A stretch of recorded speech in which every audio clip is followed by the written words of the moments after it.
good to be with you once again. Welcome to Curiosity, Not Judgment. My name is Birga. And I'm Gary. So I was thinking today about a phrase that a friend introduced me to, and I've probably heard it at various points in time in my life, but it's resurged as of late, and the phrase is lipstick on a pig. And in this particular case, she was talking about the process that she was going through in trying to buy a house, and she found a home that, for all intents and purposes, presented very well. But as she started digging a little deeper and talking to some of the neighbors, found out it had a lot of structural issues and some other problems. And the beautification they did on the outside was simply to mask some of the problems on the inside, hence lipstick on a pig. It's a funny phrase. And first of all, you have to assume that people don't like the appearance of pigs for this phrase to work. And then the lipstick doesn't help, right? Or it doesn't make the pig beautiful. I happen to think that pigs are interesting animals, and they're very intelligent, actually, as animals go. I mean, I had pigs and cows on a farm when I was a kid, and I can tell you which one I'd prefer to work with. Okay. The pigs are absolutely, I mean, cows are dumb as rocks, right? And so, anyway, but the point is, the phrase means that you're trying to make something look better that doesn't look good. And it doesn't work. Putting a little lipstick on a pig does not change dramatically the appearance or the reality of a pig. Yeah. And it's interesting because I've been looking at some houses recently, and usually the opposite is true. In other words, this house isn't looking great, but it's got good bones. Yes. We say the underlying structure is good. It just needs a little lipstick, almost, right? Yeah. And so both are true. But at what point do we, as we're trying to move through this world with integrity, the curious question is, at what point are we putting lipstick on a pig? In other words, at what point are we misrepresenting the reality? So if I'm trying to sell something, the old adage says, don't sell a car to a friend, because if there's problems in the future, then the friend kind of blames you for the problems, and whether you're aware of those problems or not. Certainly. And so if you are in the process of selling something, in this case, your friend, somebody's trying to sell her a house, at what point does it become misrepresentation when you're not disclosing fully all of the issues you've had? Is paint on warped wood a bad thing, or is that adequate? Certainly if there's mold or termites or a history that you don't want to disclose, I think you're on shaky ground there. But I have a situation where one of my wife's brothers in Brazil is going to sell an old iPhone that we used to have here in Brazil, and he reminded me that the battery isn't working as well as when it was brand new. And I said, so are you going to sell this to someone representing that the battery? Oh, no. In Brazil, having an iPhone 12 is way better than not having a battery that works. Yeah, but, here I would want to disclose that the battery is just not working as well as it did. As a matter of fact, you're going to get 3/4 through the day, and it's not going to last the day. You're probably going to have to recharge it. Is that okay? Do you still want it? And so that's the thing. When there's lots of times where you can trade those phones in to get reductions in price on a new phone, and there they say it doesn't matter what it is, just bring it, you get the credit, we'll do whatever with it later. That's different. But at what point does it become misrepresentation, putting lipstick on a pig? Well, I think they're good questions, and I think we're all faced with that potentially several times a week, right? That we have an opportunity to represent ourselves or represent something that we have done in work, or something that we own that we're, potentially presenting to somebody else. It really does become an integrity issue. And am I being forthcoming about what it is that I am offering, or the way in which I'm presenting myself? And I remember, maybe a year or so ago, we were talking about resume stacking and how, is that an example of lipstick on a pig? And I'm certainly not calling anyone a pig, so please don't hear me saying that. But just that idea of, are we having the utmost integrity as we're presenting ourselves when we really want something? You really want a job. And so do you make it sound just a little bit better than the reality actually is? Am I capable of growing into that misrepresentation or not? Saying, okay, I have Excel and Microsoft Word and other skills when maybe I really don't know what that is. I remember my son calling me from college and saying, hey, Dad, can you teach me Excel? And I said, teach you Excel? And he says, yeah, by the morning I'm turning in some, and I'm going, well, the way I learned it was I just opened it up and started working with it. I'm not going to be able to convey all of that learning for the last 2 decades to you in a single hour. But here's some tricks you can do. Here's some things you can learn for the purposes of your uh, assignment for tomorrow. I think you could represent that you can work through it and get the assignment done. But I like what you're saying is let's take this beyond just selling something to somebody. Is my idea worth it? Am I totally representing all of the risks of an idea? And I'll tell you where it occurs to me that you're exactly right on in asking the curious question. I will judge whether something is important to you or not in my representation of what I am telling you about. In other words, I might say, well, I don't think that you care about the battery life of this phone so much as you do the phone. Or I don't think you would care about this wood interior on this house that I've painted over versus, and how do you fix that? You ask the question, you ask the curious question. What about this purchase? What about the buy-in to this idea is important to you? What are the things that I can help you fully understand at the risk that you may not like it, at the risk that you may not like my idea or how I'm representing that idea?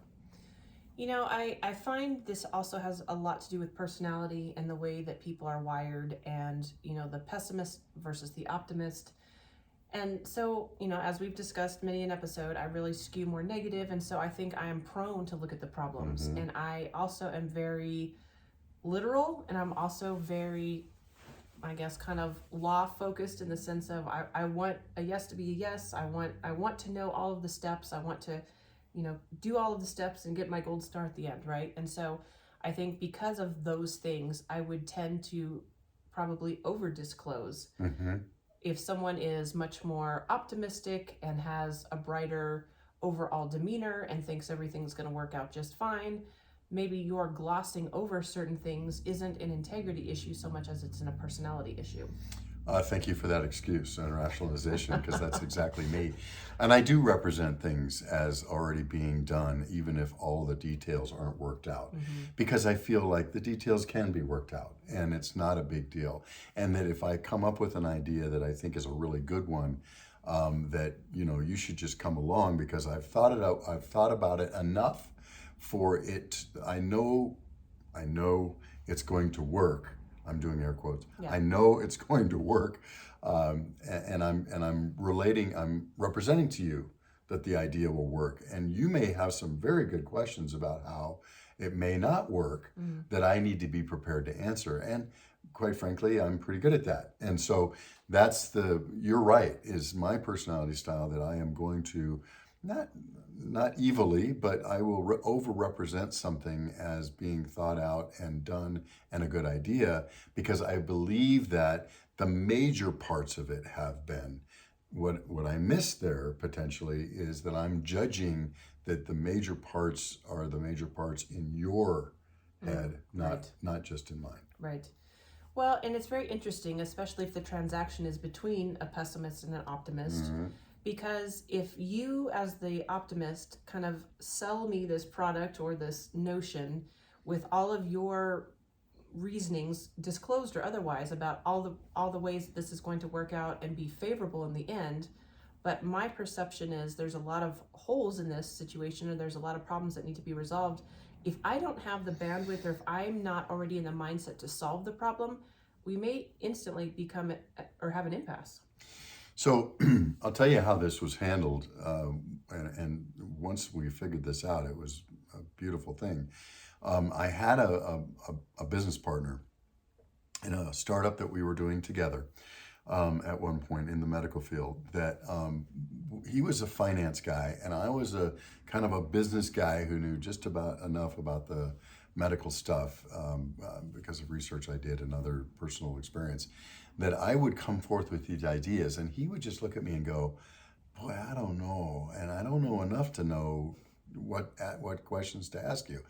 He would say, and finally, one day he just looked at me very exasperated and said, could you just give me a percentage of what's the percentage you think this is going to be successful? And that really took me back. And I thought, okay, I get it.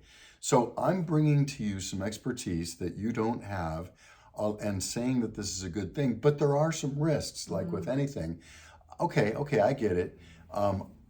You know what? I'd put this as a 75% chance that it's going to work.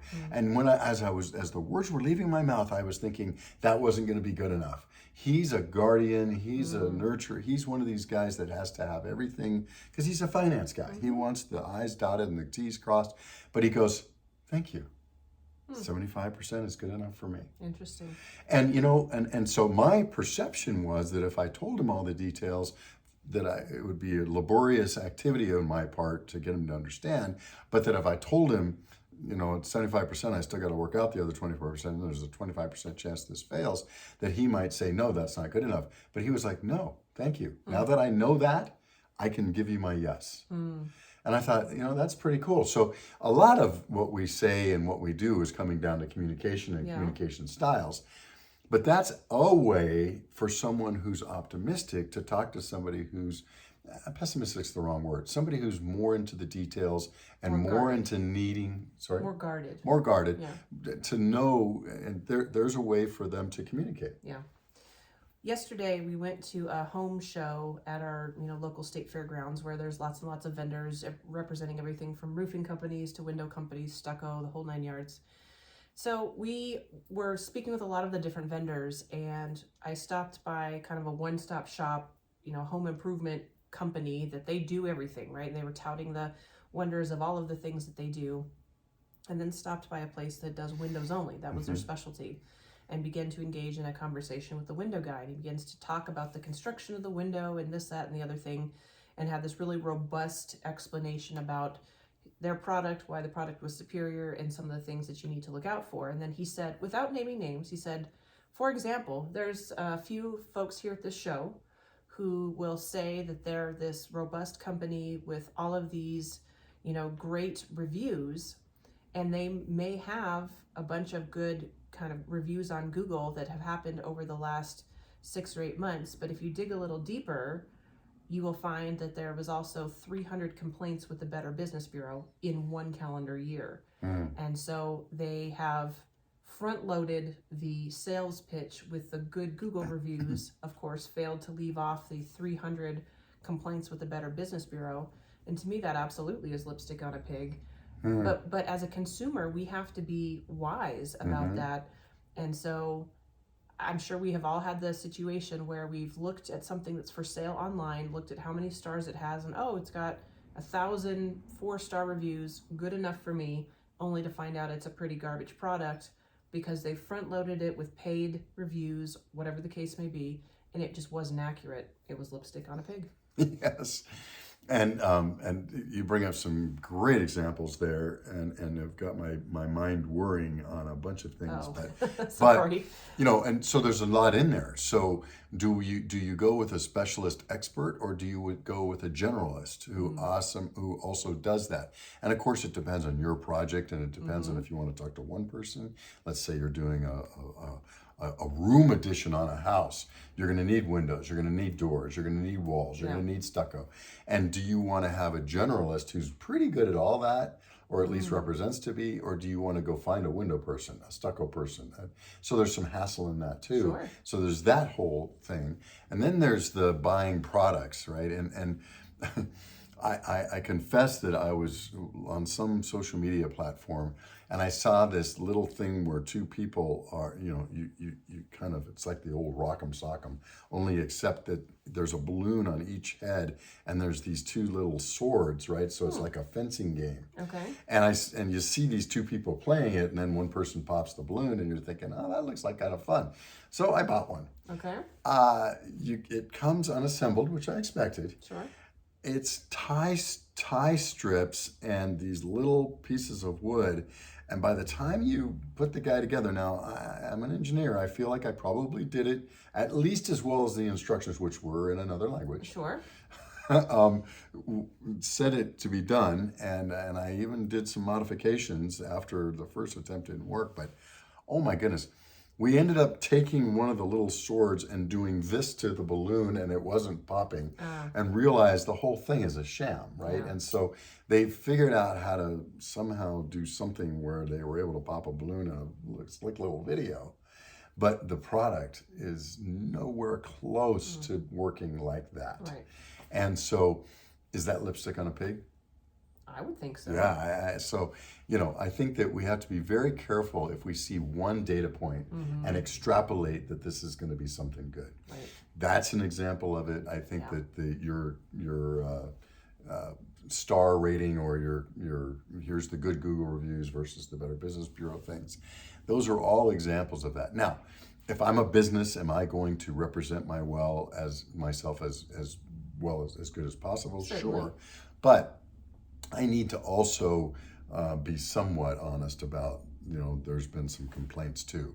And that's hard to do, and I don't see very many people doing it. No, I would be hard pressed to think of a single example where somebody led with a negative, recognizing like, hey, this has happened and we have done the work to fix it, and here's why we know you can count on us moving forward. And to me, that would almost be a huge sales pitch that I would be in favor of, just simply because I know that they recognize something has gone wrong, they've eliminated the problem, they fixed the product, they've fired the person who was causing the issue, whatever the problem may be, and that they're ready to move forward and to redeem their business. And if somebody is willing to come out with the negative, acknowledge it, and try to earn my business despite of that, to me, that would be a big sell. A big sell, because it would be refreshing because nobody's doing it. And that general one that you stop by, if they were to say, you know what, we've been having some problems with Windows lately, so we'll handle all of it, but we'll help you find a window vendor, or we're going to switch window vendors because we've been having issues with that aspect. Wouldn't you say, okay, sign me up, because you're being honest with me. Yeah. I'm not hearing just the good stuff. Right. So that phrase, I mean, that's worth investigating for a second. I'm not telling you just the good stuff. Don't you wish that everybody would do that? Yes. I tend to have that reputation in my own company about, everything's good and da, da, da, da. So what I try to do now is when I bring a new project, I try to put in there, and what are the risks? Right up front, the ones that I've identified. Sure. And maybe I'm not as good as identifying as somebody else, but at least I come in and say, look, here's the opportunity, here's the good stuff and why I believe we should pursue it. But here's some of the risks. Here's some of the negatives that could really occur here. Length of time of doing it, cost and price may not line up. Yeah. Regulatory hurdles, things like that are in this that could cause a problem. And I think people respond well to that when you do it. Yeah, I'm sure there's always those that are going to get skittish and will walk away. But I think at this point in time in our history, we feel like we've been so duped by misrepresentation online, and now with the even situation of not being able to even know if you can believe what you see or hear because of AI and generated content. I think there is a little bit of, at least I can speak for myself, that breath of fresh air of saying, oh, maybe somebody is really going to be honest in this realm, and they're trying their best to be transparent, and I would be inclined to give them a shot simply for that. Yeah. So what are the curious questions here? Yeah, I think if you're getting ready to purchase a product, I think the curious question is, am I doing my due diligence, especially if it's a big investment? Am I looking beyond the surface of the 5-star rating? Have I done some of my homework to say, all right, are there any complaints with, oversight or regulation agencies, things of that nature? Can I get some actual referrals? Can you take the time to say, hey, I'd like the name of 2 or 3 people who have purchased from you in the last year, and I'd like to have a conversation with them. It's a little intimidating to ask, and it's definitely time consuming, but I think if you are getting ready to make a big investment, are you willing to do the work to find out if the structure is sound? Yeah, and I think that's, there you go, and identifying how large of a risk is this. If it's, sending $15 off to something on a social media thing, and $15 isn't a lot of money to you, and you have some expendable income, who cares? Yeah, you're not going to fight the system. But if you're going to spend, tens of thousands of dollars, hundreds of thousands of dollars, it's probably worth doing a little bit more due diligence. If you're the buyer, if you're the person who may be being lipsticked, what if you're on the other side? Well, I think, a good key question is, am I operating in integrity in the way that I'm presenting this? And I think that's probably the first question. And if your kind of conscience barometer is skewing to, maybe I'm misrepresenting this a little bit, how do you be transparent while trying to accomplish, the task at hand, selling the thing, or, wooing the contract, whatever it is that you're trying to do? How do you operate in integrity and honesty while trying to present the best case? And I had a boss once who said, hey, do everything as if there was a newspaper reporter looking over your shoulder. So if you had a newspaper reporter looking over your shoulder, watching everything, knowing everything you knew, and then you were to write the ad, so to speak, then would you feel comfortable with that? And I think that's knowing that whatever you're representing is going to be fully exposed. And I think that's a good, curious question to ask of yourself when you're on the other side. And then as you're moving through life and helping advise others, what would you say to someone who's coming to you and saying, I'm a little bit worried about this and I'm not sure I have the expertise to know whether this is lipstick on a pig?